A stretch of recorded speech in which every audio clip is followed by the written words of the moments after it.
Comment tes disent que je ressens, tes bienfaits sont trop grands.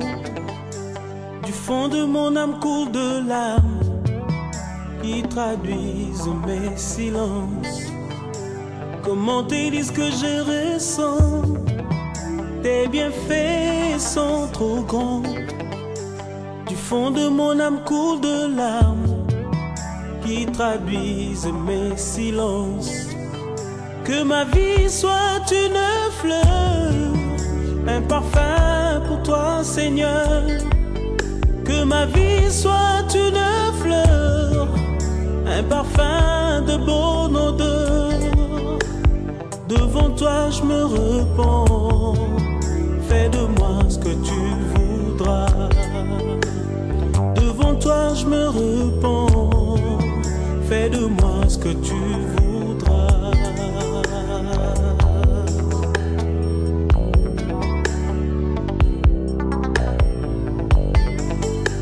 Comme l'argile devant les potiers, donne-moi la forme qui te plaît. Fais toutes choses en ton temps, je serai toujours confiant. Seigneur, observe mes voies, garde-moi près de ta croix. Je voudrais habiter chez toi. Nous rendons gloire à notre Seigneur pour ce temps et ces moments qu'il apporte, qu'il nous laisse encore la faveur de pouvoir tourner le regard au-devant de lui, de pouvoir parler de ce que lui est capable de faire, de pouvoir accomplir ce que lui veut que l'on puisse faire. Parce qu'en ce moment, au travers ce média, vous êtes en train de nous écouter partout où vous pouvez être, de près ou de loin, au travers les nations, au travers le monde. Vous avez au moins donné votre temps, donné de votre temps. Vous avez au moins ouvert l'oreille. Vous avez au moins tiré l'attention. Vous êtes accrochés pour écouter votre émission, votre chère émission, Dans la main du potier. Dans la main du potier, c'est une émission présentée par le pasteur Francis Longo, pasteur responsable de l'Assemblée chrétienne Peniel en Irlande, dans la ville de Cork, plus précisément. Au travers les nations, partout où vous vous trouvez, mes bien-aimés, je vous souhaite toutes les bonnes choses. Je vous souhaite vraiment une bonne audition. Je vous souhaite d'être attentif, de pouvoir saisir la part de ce que le Seigneur veut que vous puissiez saisir au travers ce moment. Je sais, dans la bonté et dans l'amour de notre Seigneur, il veut que toi, tu puisses être sauvé. Nous voulons parler du brisement. Le brisement sous cet aspect premier que nous avons entamé depuis un temps, lorsque nous sommes en train de parler de l'argile. L'argile, nous avons parlé du potier, nous avons parlé au moins encore de l'atelier là où le potier doit traiter de l'argile. Mais jusqu'à présent, nous sommes en train d'exploiter l'aspect de l'argile. Nous avons dit l'argile, c'est une personne qui est ramassée. Une personne que le Seigneur a pris de quelque part. Une personne que le Seigneur veut établir dans son service. Une personne que le Seigneur est en train d'appeler d'une manière ou d'une autre parce qu'il a trouvé que tu as du prix à ses yeux. Tu as de la valeur au-devant de lui. Tu es celui qu'il attend que tu puisses au moins venir dans sa présence car tu as de la valeur. Et cette valeur est incommensurable. C'est la valeur des dons précieux qu'il a placés en toi, la valeur de la grâce qu'il a manifestée en toi, la valeur de ce qu'il veut réaliser avec toi. Mon bien-aimé, le brisement dont on veut parler, nous devons comprendre une chose. Dieu est beaucoup plus intéressé à ton changement qu'à ta prière. Oui, pourquoi je dis ça? Parce que lorsque tu te tiens dans la présence de Dieu et tu es en train de prier sans pour autant être repenti, sans pour autant avoir changé les conditions de vie, ta façon de t'approcher auprès de lui, ta prière ne sera pas écoutée. Dieu n'en aura pas besoin. C'est pourquoi je disais que Dieu est plus intéressé à ton changement qu'à ta prière. Tu peux prier du matin au soir. Mais étant donné que tu ne connais pas le Seigneur, étant donné que ce que toi tu es en train de dire n'a pas de la valeur au-devant de Dieu. J'aimerais y aller par un exemple. Quand nous lisons la Bible, nous comprenons une chose. Il y avait un pharisien, il y avait aussi un publicain. Les deux personnes étaient venues dans le temple pour prier. Le pharisien, lui, il était beaucoup plus intéressé dans les œuvres qu'il faisait, intéressé, pensant que ce qu'il faisait, et quand il prie, Dieu va l'écouter une fois pour toutes, et il sera exaucé. Mais dans la prière et au sein du temple, il a commencé à prier pour se taper sur la poitrine, disant, voilà, je fais de bonnes choses, j'accomplis les bonnes œuvres. Ce que je fais, ce n'est pas comme ce publicain, qui est un menteur, qui est celui qui fait le mal. Il était en train de dire combien et comment il fait le jeûne. Il était en train de parler comment il aidait les pauvres, comment il pouvait faire les œuvres philanthropiques, comment il pouvait au moins regarder la loi et suivre la loi, mais ne sachant pas réellement se repentir par rapport à la parole du Seigneur. Et cet homme se tapait sur la poitrine croyant être exaucé dans sa prière. Et il y avait le publicain qui était à côté. Lui était en train de dire qu'il n'était pas digne de se tenir en présence de Dieu. Il regrettait sur son état, sur sa situation. Il était là vraiment abattu. Il n'avait même pas la possibilité de regarder, de tourner le regard vers le Seigneur. Et il demandait que le Seigneur puisse avoir pitié de lui. Au-devant de ces deux personnes, la parole de Dieu me dit, les deux sont sortis du temple, mais le publicain était exaucé au détriment de ce pharisien qui pouvait se pencher sur des œuvres et des actes qu'il posait, sur ce qui était philanthropique qui donnait l'impression aux gens. Parce que par moments, il y a des gens qui viennent pour se taper le luxe de dire qu'ils servent le Seigneur, juste par impression, pour impressionner ceux qui le regardent, pour impressionner ceux qui sont tout autour d'eux, pour impressionner ceux qui, de près ou de loin, sont en train de leur jeter des éponges, de leur dire combien et comment ils sont de boss, des hommes à tout faire, des hommes capables de changer de situation.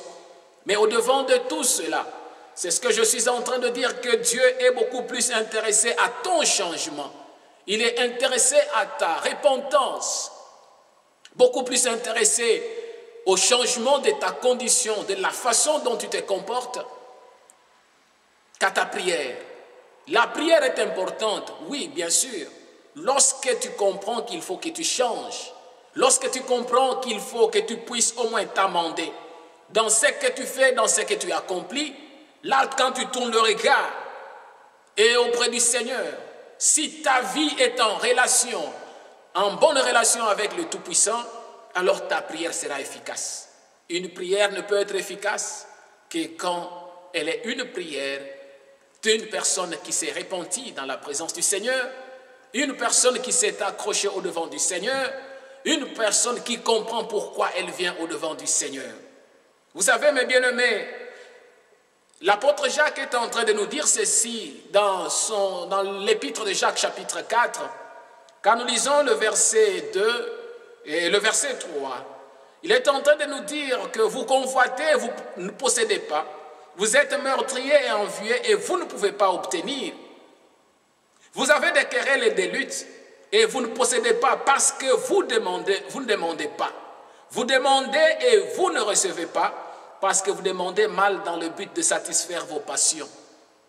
Pourquoi dit-il cela? C'est parce qu'une personne qui vient dans des querelles, une personne qui vient au-devant d'une situation de meurtre, et cette personne ne sait pas encore demander pardon devant du Seigneur. Mais ce qui la préoccupe, c'est quoi? C'est demander que Dieu puisse la bénir. Ce qu'elle demande, c'est quoi? C'est pour que Dieu puisse l'assister, pour que le Dieu de gloire puisse lui donner ce dont il a besoin. Quand tu es dans le besoin, tu tournes le regard au devant du Seigneur. Tu viens pleurer au devant du Seigneur. Mais le Seigneur, comment peut-il te donner? Je sais, quand je regarde dans la vie courante, pour un père responsable ou une mère qui est responsable au devant de ses enfants, Lorsqu'un enfant vient auprès de lui pour lui demander quelque chose à manger et que les mains sont sales, une bonne mère dira à son enfant, rentre d'abord, va laver tes mains, ainsi je te donnerai ce que tu peux manger. Parce qu'une maman qui a besoin de la santé de son enfant, qui veut voir que son enfant ne puisse pas tomber malade, c'est une maman qui veille en toutes choses et au-devant de tout ce qu'elle peut faire pour son enfant. Elle ne donnera jamais de la nourriture auprès de l'enfant lorsque les mains sont très sales. Et si les mains sont sales, quand l'enfant ira laver les mains, alors tu verras qu'un bon parent va prendre la nourriture pour donner à l'enfant. Il en est de même avec notre Dieu. Lorsque toi-même, ta vie, ta condition, tu ne comprends pas encore qu'il faut un brisement de ce qui est mauvais. Il faut abandonner ce qui ne marche pas. Il faut détruire ce qui est mauvais au-devant du Seigneur, avant d'étendre tes mains au-devant de lui, pour pouvoir demander son assistance, sa bénédiction. Mais aujourd'hui, il y a des choses qui sont très compliquées dans la vie. Très compliquées, pourquoi? Parce qu'il y a des gens qui aiment bien de bénédiction sans la repentance. Il y a des gens qui veulent être exaucés sans le brisement. Mais le Seigneur a besoin que notre vie soit changée. Je reprends cette parole pour dire, Dieu est beaucoup plus intéressé à notre changement qu'à notre prière. Lorsque notre vie n'est pas encore transformée, lorsque notre vie n'est pas encore changée, comment pouvons-nous nous approcher auprès de Dieu pour demander, solliciter, qu'il puisse nous bénir, nous donner? C'est ce qui fait que les gens aujourd'hui sont en train de courir partout dans le monde, allant de gauche à droite, ne pas savoir ce que le Seigneur donne comme condition. Parce que Dieu exige la repentance, Dieu exige le changement, la transformation. Il exige le brisement de la vie. Lorsque ta vie n'est pas brisée, tu dois comprendre qu'il t'est difficile d'être agréable au devant du Seigneur. Un jeune homme qui était aveugle né de naissance, lorsqu'il était en train de témoigner, on lui pose la question de savoir qui t'a guéri, comment il a fait, au-devant de toutes sortes de questions qu'on pouvait lui demander. Voilà ce jeune homme qui était né aveugle. Il répond pour dire, Dieu n'exauce pas le pécheur. Mais si quelqu'un lui demande et fait sa volonté, et cette personne sera exaucée. Mon bien-aimé, Dieu a besoin que là où tu es, tu puisses comprendre qu'il n'exauce pas le pécheur. Il a besoin, il est beaucoup plus préoccupé à ta repentance, à ton changement. C'est pourquoi il a envoyé son Fils unique. Si le Seigneur est venu dans le monde, c'est parce qu'il a trouvé qu'il y avait le dégât du péché. Il y avait le mal. Il est venu pour nous sauver. Mais pour nous sauver, il a fallu que nous puissions l'accepter. Si toi, tu n'acceptes pas le Seigneur, si toi, tu ne te donnes pas entre les mains du Seigneur, si toi, tu ne sais pas arriver au brisement de la vie, au changement de ta vie, je pense qu'il est difficile de comprendre la manière que le Seigneur peut te bénir. Le but de la prière doit être ton changement, ton brisement. Tu peux te lever le matin, crier auprès du Seigneur, juste dire au Seigneur, Seigneur, j'ai besoin du brisement, le changement de ta vie. Parce que ton brisement, ta transformation, c'est ça le but, c'est ça ce que le Seigneur attend. Pour que le Seigneur puisse te donner la satisfaction, puisse t'aider dans ta passion. Le Seigneur a besoin d'abord que tu puisses comprendre que tu dois changer ta vie. Un adage nous dit, qui veut aller loin manage sa monture. Oui, pourquoi on dit ça? Où veux-tu aller avec le Seigneur? Tu dois manager ta monture. Tu ne peux pas aller monter sur un cheval au moment où la monture n'est pas encore bien managée. Tu dois chercher à arranger si tu penses aller loin. Tu dois t'assurer que la monture est dans de bonnes conditions. Ainsi, si tu veux aller loin avec le Seigneur, tu dois manager ta monture. Tu dois manager ta relation. Tu dois être brisé, tu dois venir au-devant du Seigneur. Où veux-tu aller avec le Seigneur? Tu dois faire attention à ce qui est comme but de la vie et objectif de la vie. Tu dois aller au-devant du Seigneur parce qu'il a besoin que si tu veux aller loin, tu dois commencer d'abord par préparer ta monture, par être brisé, par abandonner ce qui est mauvais, par laisser ce qui ne donne pas gloire à son nom. Parce que si toi tu n'arrives pas à abandonner ce qui ne donne pas gloire au Seigneur, comment veux-tu aller loin avec lui? Tu finiras par l'abandonner un jour. Vous savez, mes bien-aimés, la plupart de ceux qui sont venus dans le Seigneur pour recevoir le cadeau, recevoir de bénédictions avec le main sale, ce sont les gens qui ne sont pas restés longtemps avec le Seigneur.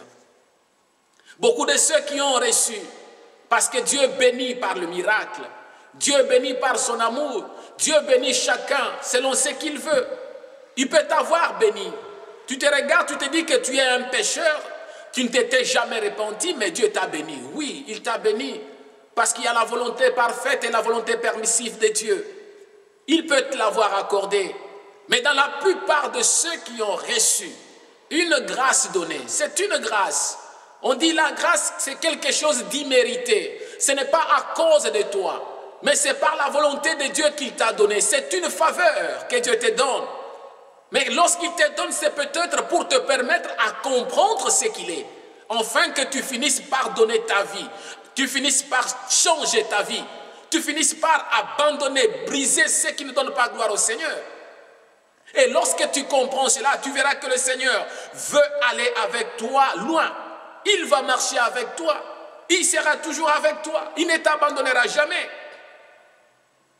Ceux qui ont reçu des bénédictions sans changement n'ont pas fait de longues routes avec le Seigneur. Ils ont connu naufrage à bord de leur traversée lorsqu'ils étaient en train de partir. Parce qu'ils ont utilisé le Seigneur comme étant un parapluie. Lorsqu'il pleut, ils ont eu besoin de ce parapluie. Mais ils n'ont pas voulu utiliser le Seigneur à tout temps de la vie, à tout temps de leur vie. Ils ont laissé le Seigneur. Ils ont abandonné le Seigneur parce qu'ils n'ont pas compris l'importance de ce que le Seigneur veut. J'aimerais que l'on lise la parole du Seigneur. Nous sommes dans Matthieu le chapitre 21. J'aimerais prendre à partir du verset 44. La Bible me dit ceci. Celui qui tombera sur cette pierre s'y brisera, et celui sur qui elle tombera sera écrasé. C'est l'unique verset que je veux lire. Pour gagner du temps et pour t'aider, que tu peux remonter. Tu peux commencer à partir du verset 34, descendre jusqu'au verset 46. Pourquoi le Seigneur parle-t-il de ce verset? Il parle de ce verset, il est en train de nous dire que c'est lui qui tombera sur la pierre. Quelle est la pierre? La pierre, c'est Christ. Lui-même est la pierre, la principale de l'angle, la pierre qui a été rejetée, qui a été ramassée par le bâtisseur, qui est devenue la principale de l'angle. Il est en train de nous dire que c'est lui qui tombera sur la pierre. Si tu tombes sur la pierre, tu seras brisé. Mais si la pierre tombe sur toi, tu seras écrasé. Ceci nous donne beaucoup plus une réflexion de comprendre certaines choses.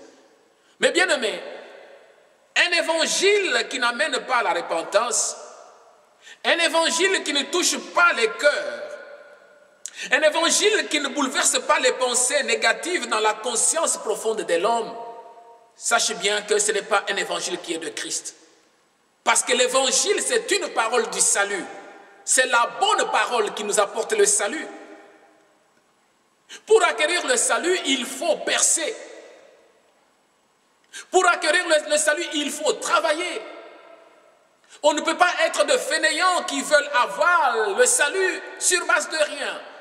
Mais le Seigneur est en train de dire que si toi tu tombes sur la pierre qui est Christ, lui-même le Seigneur Jésus-Christ, tu tombes sur la pierre, tu seras brisé. Ainsi nous sommes en train de parler du brisement de la vie. Le brisement de la vie, c'est une rupture avec les traditions, une rupture avec des coutumes, une rupture avec le caractère, une rupture avec les choses qui ne donnent pas gloire au Seigneur. Ainsi, quand nous parvenons à faire cette rupture, nous devons accepter une transformation. Nous devons accepter de nous laisser entre les mains de Dieu, tel que nous avons dit que l'argile doit être malléable. Tu te laisses sur la pierre, tu es tombé sur la pierre, afin de permettre à la pierre de prendre contrôle de toi. Et le Seigneur prendra contrôle de la vie, le Seigneur prendra contrôle de tout ce que toi tu es en train de chercher. Tu dois être, mon Dieu, mon roi, préparé pour ta possession. Tu ne peux pas posséder sans avoir travaillé. Tu dois travailler pour mériter ce que le Seigneur te promet. Le Seigneur nous parle de cette pierre sur laquelle tu dois tomber. Lui-même, le Seigneur, est la pierre principale de l'angle. Lui-même, le Seigneur, est la pierre qui nous apporte le salut, la pierre qui nous apporte la vie, la pierre qui nous transforme, la pierre sur laquelle nous devons bâtir. Et c'est sur cette pierre qui est le rocher. Nous devons nous laisser être transformés, brisés par le Seigneur. Celui qui tombe sur la pierre sera brisé. Tu as besoin du brisement, mon bien-aimé. Tu as besoin du brisement parce que le Seigneur t'attend à ça. Tu as besoin du brisement parce que le Seigneur te veut à ça. Sans brisement, tu ne pourras jamais faire le grand pas avec le Seigneur. Tu vas te fatiguer en cours de route. Tu connaîtras naufrage à bord. Dieu a besoin que tu puisses passer par cette étape de brisement. Bien-aimés, ne quittez pas. Soyez toujours branchés. Après ce spot, je sais que nous allons revenir. Revenir pour parler de ce que le Seigneur est en train de nous dire. Ne quitte pas. Le Seigneur a besoin que tu puisses entendre, que tu puisses comprendre, que tu puisses saisir, car il a besoin de ton brisement. Tu dois être brisé pour une bonne œuvre. Sans plus tarder, le spot va passer. Je laisse le temps à la technique.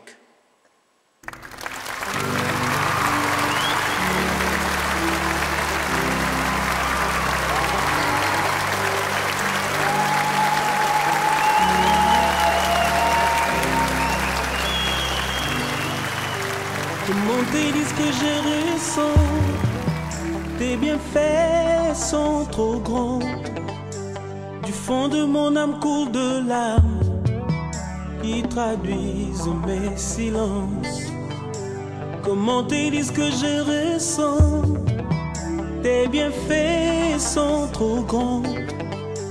Du fond de mon âme coule de larmes qui traduisent mes silences. Que ma vie soit une fleur, un parfum pour toi, Seigneur. Que ma vie soit une fleur, un parfum de bon odeur. Devant toi je me repens, fais de moi ce que tu voudras.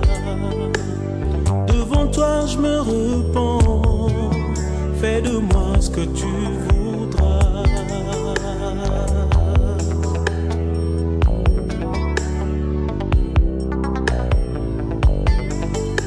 Comme l'argile devant les potiers, donne-moi la forme qui te plaît.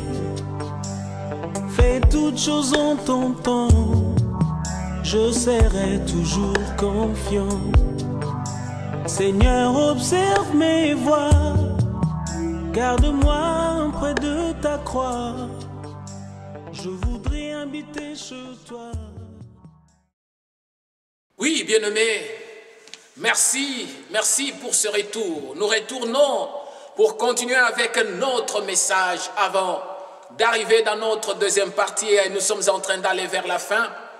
Et là, je reviens sur ce que je disais. Je disais, pour terminer la première partie, qu'un évangile qui n'amène pas à la repentance, un évangile qui ne touche pas le cœur, un évangile qui ne bouleverse pas de pensées, qui ne bouleverse pas la conscience, un évangile qui n'apporte pas le brisement n'est pas de Dieu. L'évangile, c'est une bonne parole de salut, une bonne parole qui doit nous amener à la transformation, une bonne parole qui doit nous amener au brisement. Lorsque nous écoutons la parole du Seigneur, elle doit nous aider de pouvoir changer nos vies, le style de vie, la façon que l'on vivait, la façon que l'on était en train de travailler avec le Seigneur, la façon qu'on était en train de se présenter au devant de Dieu. Nous ne pouvons pas continuer à venir dans l'église comme le pharisien dont j'ai donné l'exemple tout au début. Nous ne pouvons pas être là juste pour parler de nos œuvres, sans pour autant que nous puissions avoir la place pour le Seigneur dans nos cœurs. Dieu a besoin de nos vies. Dieu a besoin de la repentance. Dieu a besoin de la transformation de nos cœurs. Dieu a besoin que l'on puisse se sentir au moins approché dans sa présence, afin que lui puisse prendre le devant dans nos vies. Mais comment pouvons-nous arriver à cela? Ici, nous avons parlé dans l'évangile de Matthieu que nous avons lu, au chapitre 21, le verset 44 qui nous dit « Celui qui tombera sur cette pierre s'y brisera, et celui sur qui elle tombera sera écrasé. » Nous avons parlé du premier aspect, de dire que quand on tombe sur la pierre, c'est-à-dire on est en train de tomber sur Christ, nous devons accepter de tomber dans les mains du Christ. Nous devons accepter d'être dans les mains du Seigneur. Ainsi, il a la charge de pouvoir nous modeler, de pouvoir nous travailler, de pouvoir nous aider à avoir la forme que lui veut. Tu dois te laisser, laisse-toi apporter et emporter par la parole du Seigneur. Au travers de la parole, tu sauras comment avoir la sécurité de ta vie. Et la Bible nous dit dans la deuxième partie que celui sur qui la pierre tombera sera écrasé. Là, nous regardons, lorsque toi tu attends que la pierre tombe sur toi, c'est pour t'écraser. Et quand tu es écrasé, rien de bon ne va encore subsister en toi. Quand nous regardons cette statuette de Nabuchodonosor, lorsque le Seigneur nous parle de ce songe qu'il avait eu, et Daniel avait expliqué le songe, la Bible nous fait voir qu'une pierre était tombée, elle a brisé cette statuette qui était composée de différentes parties. On trouvait dans cette statuette l'argile, l'airain, on trouvait le fer. Et la Bible nous dit, tout était broyé, tout était détruit. Pourquoi? Parce qu'il y a des gens qui sont composés comme cette statuette. Toi-même, tu es dans le chanvre, tu es dans l'alcool, tu es dans la bière, tu es dans l'adultère, tu es dans toutes sortes d'abominations, dans la sorcellerie. Ta vie est composée de différentes choses qui ne donnent pas gloire au Seigneur. Lorsque toi, tu ne veux pas te donner au Seigneur, lorsque toi, tu ne veux pas venir auprès du Seigneur parce qu'il trouve en toi une valeur, lorsque toi, tu attends que le Seigneur vienne auprès de toi, il va te briser car il va tomber sur toi. Et lorsque le Seigneur tombera sur toi, sache bien, mon frère, ma soeur, que tu seras écrasé. Pourquoi ne peux-tu pas abandonner la mauvaise vie que tu es en train de mener? Pourquoi attends-tu que la pierre puisse tomber sur toi comme la statuette de Nabuchodonosor? Mais le Seigneur a besoin que tu puisses comprendre une chose. Il faut que cet évangile te touche. Il faut que cette parole t'amène à connaître le vrai Dieu. Que tu parviennes à connaître le vrai Dieu. Le mal est dans la vie. Le mal est dans ta vie. Tu es en train de vivre ce qui ne donne pas gloire au Seigneur. Tu es en train d'expérimenter ce que Dieu ne veut pas. Mais Dieu a besoin de ton changement. Il est beaucoup plus préoccupé par ton changement que par toute autre chose. Il est le rocher des âges. Il est celui qui est la principale de l'angle. Il est cette pierre sur laquelle nous pouvons bâtir notre vie. Le Seigneur a besoin que nous puissions tourner le regard au-devant de lui. Nous savons ce qui est arrivé lorsque Daniel nous dit dans le chapitre 2, verset 34, qu'il est la pierre principale. Il est cette pierre. Lorsqu'on regardait, il dit, tu regardais, c'est Daniel qui est en train de dire au roi, tu regardais lorsqu'une pierre se détacha dans le secours, sans le secours d'aucune main, frappa le pied de fer et d'argile de la statue et les mit en pièces. Une pierre est tombée, elle est tombée sur la statuette ou sur la statue. Et cette statue était composée de pierres de fer et d'argile. Et lorsque la pierre était tombée, la Bible nous dit, elle l'a écrasée. La pierre a mis en pièces tout ce qui composait cette statue. Mais lorsque toi tu attends que la pierre tombe sur toi, toi qui es composé de différentes parties d'abomination, différentes parties de ceux qui ne donnent pas gloire au Seigneur, tu es en train de persévérer dans le mal. Le Seigneur nous dit qu'Israël s'achopa à Christ et devint un sujet de scandale. Parce que tu es devenu pierre d'achoppement. Nous savons que l'Église est fondée sur Christ. Cette Église est fondée sur Christ qui est la pierre angulaire. Nous savons aussi une chose, que la domination mondiale des nations sera anéantie par Christ lors de la bataille d'Armageddon. C'est ça la puissance de la parole qui transforme nos vies, la parole qui change nos vies. Christ est le fondement, il est la pierre angulaire sur laquelle, mon bien-aimé, nous devons bâtir. Nous devons bâtir sur Christ parce que c'est auprès de lui que nous pouvons trouver ce qui donne gloire. 1 Corinthiens, le chapitre 3, verset 11, quand nous descendons jusqu'à 14, la Bible nous dit, chacun sera éprouvé de la manière dont il a bâti au-dessus de la pierre. Au-dessus du roc, la pierre principale. Nous serons éprouvés. Avec quoi as-tu bâti sur cette pierre? Le rocher des âges qui est le Seigneur Jésus-Christ. Le feu éprouvera l'œuvre de chacun. Avec quoi as-tu bâti? Tu as bâti avec du fer. Tu as bâti avec du foin. Tu as bâti avec quoi? Qu'est-ce que tu as utilisé pour bâtir au-dessus de la pierre angulaire? Christ a besoin de toi, mon bien-aimé. Le Seigneur a besoin que tu comprennes une chose, que sans lui, il n'y a rien. Aucun miracle ni guérison, voire même la résurrection des morts, voire même tout ce qu'on peut expérimenter dans la vie. Tout ce que nous voyons là, tout ce que nous voyons, ça ne peut pas apporter le salut. Nous avons vu les gens qui étaient guéris, mais qui ont fini par mourir. Nous avons vu les gens qui ont ressuscité d'entre les morts, mais ils ont fini par mourir. Mais même si tu es ressuscité d'entre les morts et que tu n'as pas Christ en toi, même si tu as reçu le miracle de n'importe quelle catégorie, mais tu n'as pas Christ en toi, et à ta mort, tu n'auras jamais le salut. Mais le Seigneur est beaucoup plus intéressé à ton changement, mon bien-aimé. Le miracle, c'est la volonté de Dieu. Le miracle existe. Notre Dieu est un Dieu de miracle. Il fait ce qu'il veut, il accomplit ce qu'il veut. Il est capable de ressusciter les morts. Il est capable de confondre les pensées des hommes.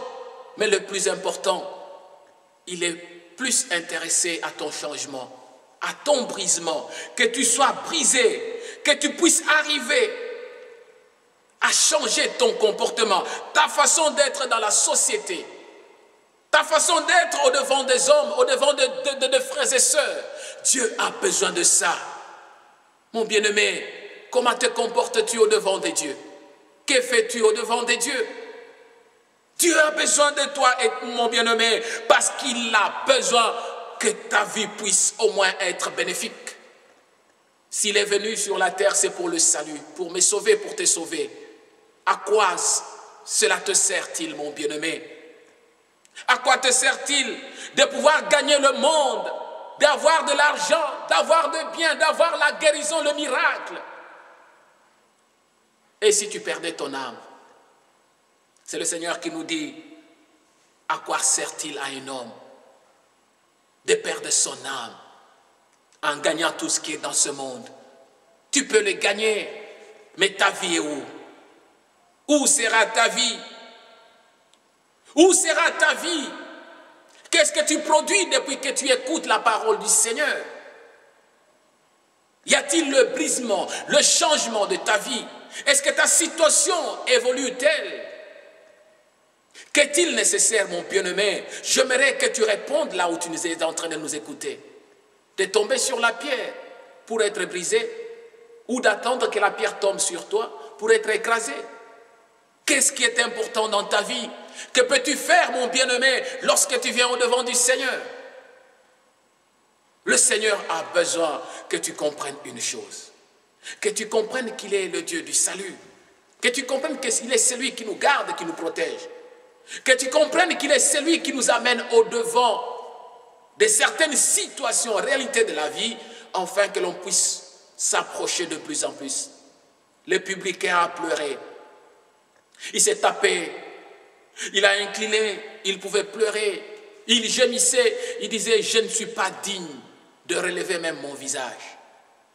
Je ne suis pas digne, Seigneur. Aie pitié de moi. Je suis un pécheur. Voilà ce que le Seigneur te demande. Voilà ce que le Seigneur attend de toi, mon bien-aimé, ma bien-aimée. Voilà ce que le Seigneur veut que tu puisses faire dans ta vie. Il a besoin que tu changes. Qu'est-ce qui est préférable dans ta vie? Mon bien-aimé, j'aimerais te dire que si tu veux bâtir une vie solide, tu n'as qu'à bâtir sur le rocher des âges. Si tu veux bâtir un avenir assurant, tu n'as qu'à t'assurer sur la pierre des âges. Si tu veux garantir ton avenir, tu dois accepter de tomber sur la pierre, afin que le Seigneur te donne la forme qui est importante, la forme qu'il veut. Et dans cette forme, tu ne seras jamais déçu. Laisse-moi te dire, dans tout ce que nous faisons, dans tout ce que nous accomplissons, dans tout ce que nous sommes en train de réaliser, nous devons nous attendre à un jugement un jour. Avec quoi tu es en train de bâtir? Avec quoi tu es en train de bâtir? Avec quoi? Es-tu comme ce pharisien? Quand nous allons dans Matthieu le chapitre 21, versets 45 et 46.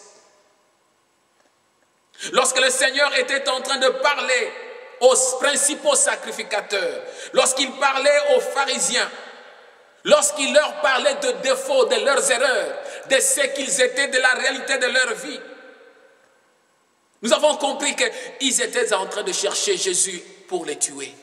Pour les tuer, pourquoi? Parce qu'il leur disait la vérité. Ils le cherchaient pour tuer parce qu'il leur parlait de défauts de leur comportement, de leur tradition, de leur foi. Je suis en train de te parler, toi qui m'écoutes, mon bien-aimé. Je te parle enfin que tu changes ta vie. Je te parle enfin que tu changes ton comportement. Le Seigneur a besoin de toi. Nous comprenons que par moments, la parole de Dieu, pour ceux qui ne veulent pas donner la vie au Seigneur, la parole de Dieu apporte un énervement. Ils sont énervés comme les principaux sacrificateurs, comme les pharisiens qui écoutaient le Seigneur Jésus parler. Ils étaient énervés parce qu'ils ne voulaient pas. Ils ne voulaient pas entendre ce que le Seigneur leur disait.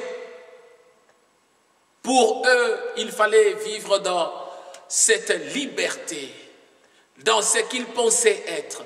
Mais ils n'aiment jamais la vérité. Si toi, tu n'aimes jamais la vérité, si tu n'aimes jamais écouter la parole de la vérité, sache bien qu'il y a un problème dans ta vie. Mais Dieu a besoin que tu reviennes. Dieu a besoin que tu changes. Dieu a besoin que tu tournes le regard au-devant de lui. Dieu a besoin que tu puisses venir dans sa présence. Un adage nous dit, qui se sent mauvais se mouche. Oui, tu te sens mauvais, tu dois te moucher. Si tu sens que ça ne va pas, ton nez est bouché et il y a la morve dedans, tu dois chercher un mouchoir, c'est plus simple. Mon bien-aimé, si tu trouves que ta vie est bloquée, il n'y a rien qui marche encore, pourquoi ne pas venir auprès de lui? Pour le brisement de la vie, pour la transformation de ta vie, pour le changement de ta vie. Donne-toi auprès du Seigneur, rends-toi malléable au-devant des dieux. Laisse-toi emporter entre les mains du Seigneur. Ainsi tu sauras comment tu sauras bâtir sur la pierre, le roc, la pierre principale, le fondement des âges. Tu sauras comment venir auprès du Seigneur. Mon bien-aimé, j'aimerais te dire, la délivrance n'est pas une utopie. La délivrance est réelle. Le brisement n'est pas une utopie, c'est une réalité. Le brisement est effectif. La délivrance est effective pour la personne qui sait prendre conscience de son état. Cela est réel si toi tu prends conscience de ce que tu attends de Dieu. Si toi tu attends, tu prends conscience de ce que tu es. Tu comprends que ta vie est basculée. Tu comprends que rien ne marche dans ta vie. Tu comprends qu'il faut le Seigneur pour t'aider à marcher dans la crainte, dans la joie, dans sa présence. Tu comprends qu'il faut le Seigneur pour pouvoir t'orienter, te guider. Oui, c'est ça, c'est pourquoi je dis qui se sent mauvais se mouche. Pourquoi ne pas chercher le Seigneur? Tu es bloqué quelque part. Rien ne marche. Rien ne marche comme auparavant. Tout est bloqué, rien ne marche. Pourquoi ne pas venir au-devant du Seigneur? Il faut arriver à entretenir ta relation, à maintenir ta relation, à t'accrocher auprès du Seigneur. Mon Dieu, mon roi, il est le seul, le Dieu de gloire, qui est capable de t'apporter dans un chemin qui donne gloire. Tu sais, tu dois entretenir le lien que tu as avec le Seigneur. Peut-être tu es en train de servir le Seigneur, mais il y a quelque chose qui ne cloche pas. Il y a quelque chose qui ne cloche pas. Quelque chose qui ne marche pas avec le Seigneur. Tu le sers maintenant dans l'habitude. Tu le sers dans la monotonie. Mais Dieu a besoin qu'on le serve dans la révélation. Si tu trouves que rien ne marche, et surtout que ta vie est bloquée, tu n'arrives pas à te défaire de ce qui est de l'ennemi. Tu n'arrives pas à abandonner de ce qui ne donne pas gloire au Seigneur. Je te dis, lave-toi les mains, c'est plus simple que ça. Nous avons dit, un parent responsable ne donnera jamais à manger à son enfant lorsqu'il se rend compte que les mains de l'enfant sont sales. Il ne le fera jamais. Mais si tu es un vrai parent, tu es celui qui connaît, qui a besoin de la santé de ton enfant, tu dois venir auprès du Seigneur. Celui qui tombe sur la pierre sera brisé. Mais celui sur qui la pierre tombera sera écrasé. Pourquoi attends-tu, mon bien-aimé, d'être écrasé? Le Seigneur écrase. N'attends pas que le Seigneur te mette le pied contre le mur. N'attends pas que tout puisse être bloqué dans ta vie. Examine-toi, pose-toi la question. Où en es-tu avec le Seigneur? Où est-ce que tu es en train de marcher avec ton Dieu? Est-ce que ce que tu fais est pour la gloire de ton Dieu? Est-ce que ton Seigneur serait-il dans la joie de voir la manière que tu es en train de vivre? Il ne faut jamais chercher à avoir ce que tu veux, mais tu dois arriver à faire aussi ce que Dieu attend de toi. Tu cherches toujours que Dieu te bénisse, c'est bien. Mais ce que Dieu attend de toi, est-ce que tu le fais? Reviens à ton Père. Reviens auprès du Seigneur pour le brisement de ta vie. Reviens auprès de ton Seigneur pour la transformation de ta vie. Reviens auprès de ton Seigneur afin que ta vie puisse prendre des dimensions. Une dimension qui est pour la gloire de Dieu. Si toi tu ne te laisses pas entre les mains du Seigneur, auprès de qui autre vas-tu te laisser? Laisse-toi emporter entre les mains du Seigneur. Viens au-devant du Seigneur. Ne fais pas comme ceux-là qui ont cherché à tuer le Seigneur parce qu'il leur disait la vérité. Mais cherche à te repentir, comme ceux qui sont arrivés à l'église de Jérusalem lorsque Pierre s'est tenu au-devant de ce peuple. Ils ont eu le cœur vivement touché. Et nous regardons Paul dans Actes 19, là où il est arrivé à annoncer la parole du Seigneur. Les gens qui étaient touchés ont amené même leurs fétiches. Ils ont amené tout ce qu'ils faisaient, de sorcellerie, de magie, tout ce qu'ils pouvaient appliquer. Ils ont remis ça pour être brûlés. Et on en a estimé même la valeur. Mon bien-aimé, pourquoi gardes-tu tout ce qui ne donne pas gloire au Seigneur dans ta vie? Les fétiches, le mal, tout ce qui ne donne pas gloire au Seigneur. J'aimerais te demander une chose. Il y a le numéro qui est en train de défiler. Tu peux appeler ce numéro-là. Et lorsque tu appelles sur ce numéro, ou bien tu peux nous contacter par l'email, tu peux appeler par Skype, tu peux appeler par WhatsApp, tu peux appeler par tout le moyen que tu peux appeler, parce que le Seigneur a besoin de toi. Il a besoin de ta vie. Il ne veut pas que tu puisses sombrer, mais il a besoin de te racheter. Appelle afin que l'on ait le temps ensemble, le temps dans la prière, le temps de dire qu'il est le rocher des âges. Il a besoin de pouvoir changer ta vie. Tu peux nous envoyer même le texto. Ça sera pour la gloire du Seigneur. Nous ferons un effort pour vous contacter. Le Seigneur a besoin de ton brisement. Le Seigneur est beaucoup plus intéressé à ton changement qu'à ta prière. Si ta prière est pour le changement, le Seigneur est intéressé. La première intention que tu dois avoir, c'est de changer ta vie. C'est d'être transformé dans la vie. C'est de comprendre pourquoi Christ est mort sur la croix. C'est de pouvoir donner ta vie entre les mains du Seigneur. C'est pourquoi nous disons, tu es de l'argile. Tu as du prix au-devant de Dieu. Laisse à Dieu de te donner la forme qu'il faut. Laisse Dieu t'apporter et t'amener dans le brisement. Mais ce qui est important, c'est seulement que tu te laisses entre les mains de Dieu. Que tu t'abandonnes entre les mains de Dieu.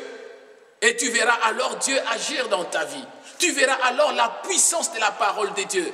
Agir pour la transformation de ta vie. Dieu a besoin que tu puisses donner un accès. Que tu puisses ouvrir ton cœur. Que tu puisses venir dans sa présence. Que tu puisses réaliser qu'il est celui qui est en train de frapper à la porte de ton cœur. Mon bien-aimé, je sais que tu as écouté ce message. Je sais que le Seigneur est en train de te parler au moment où tu es en train de nous écouter. Et le Seigneur a besoin que tu puisses donner ta vie. Donne ta vie au Seigneur. Accepte de tomber sur le Seigneur, le rocher des âges. Enfin, que tu saches comment tu peux bâtir, tel que nous l'avons dit dans 1 Corinthiens 3. Et tu sauras avec quoi tu dois bâtir. Ce que tu dois bâtir sera éprouvé un jour. Éprouvé comme par le feu, nous dit les Saintes Écritures. Laisse que le Seigneur te bénisse. Laisse que le Seigneur te soutienne. Tourne seulement le regard au-devant de ces dieux miséricordieux. Tourne seulement le regard au-devant de celui qui nous apporte la joie, la consolation et la force. Tu verras que ta vie va changer. N'accepte pas de persévérer année après année, jour après jour, dans le mal, dans ce qui ne donne pas gloire au Seigneur. Mais accepte le brisement. Accepte le brisement. Et le Seigneur saura comment faire de toi ce qu'il veut. Tu seras un vase d'honneur. Tu seras un vase d'honneur dans la maison du Seigneur. Tu seras un vase d'appréciation auprès de tous ceux qui te verront, tous ceux qui te regardent. Ils sauront dire un mot sur ta vie. Donne ta vie au Seigneur, mon bien-aimé, ma bien-aimée. Donne ta vie au Seigneur, car il attend que tu viennes. Il attend que tu dises un mot. Il attend que tu sois au-devant de lui. Comme ces publicains qui ne pouvaient pas relever sa tête, mais qui se reconnaissaient pécheurs. Mon bien-aimé, avec ton péché, avec ton mal, tourne le regard au-devant du Seigneur. Que le Seigneur touche ton cœur, encore une fois. Que le Seigneur touche ton cœur. Que le Seigneur perce sa parole dans ton cœur et dans ta vie. À Dieu soit la gloire. À notre Seigneur, la gloire. À notre Seigneur, la puissance, la majesté et la grandeur. Chaque mercredi, vous pouvez nous écouter sur la même chaîne, à la même heure, à partir de 20h15, temps universel. Vous nous écoutez sur Maison Cité des Dieux, sur Jesus Radio Live et sur Jesus TV. Nous bénissons le nom de notre Seigneur qui nous accorde cette opportunité d'être le vôtre. Que le Seigneur vous bénisse, que le Seigneur vous assiste. Comme nous avons commencé par rendre gloire au Seigneur, j'aimerais encore rendre gloire à ces dieux puissants, afin qu'ils touchent ton cœur, afin qu'ils touchent ta vie, afin qu'ils puissent t'aider à pouvoir prendre une décision appropriée, afin que tu puisses réaliser qu'il t'attend. Il est là, il a besoin de toi. Que tu tombes sur lui, afin de prendre la forme qu'il lui veut de toi. Béni soit ton Saint-Nom, Seigneur, pour tout ce que tu as permis en ce moment. Le vôtre, pasteur Francis Longo, pasteur responsable de l'Assemblée chrétienne Peniel en Irlande. Que le Seigneur vous bénisse en tout et pour tout. À mercredi prochain, au nom de notre Seigneur Jésus-Christ. Amen.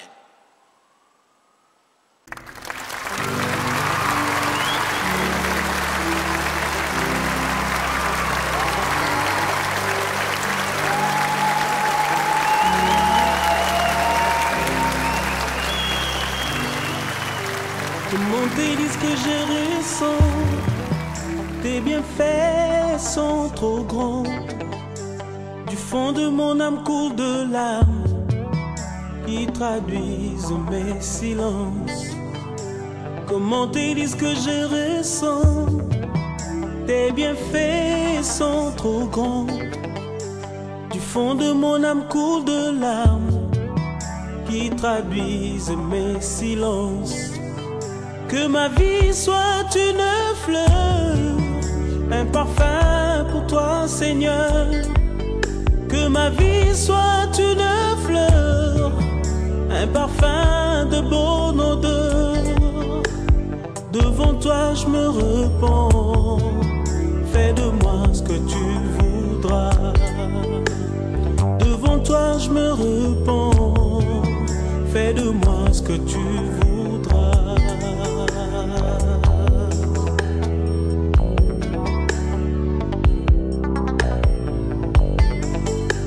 Comme l'argile devant les potiers, donne-moi la forme qui te plaît. Fais toutes choses en ton temps, je serai toujours confiant.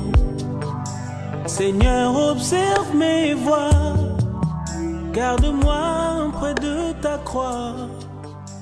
Je voudrais habiter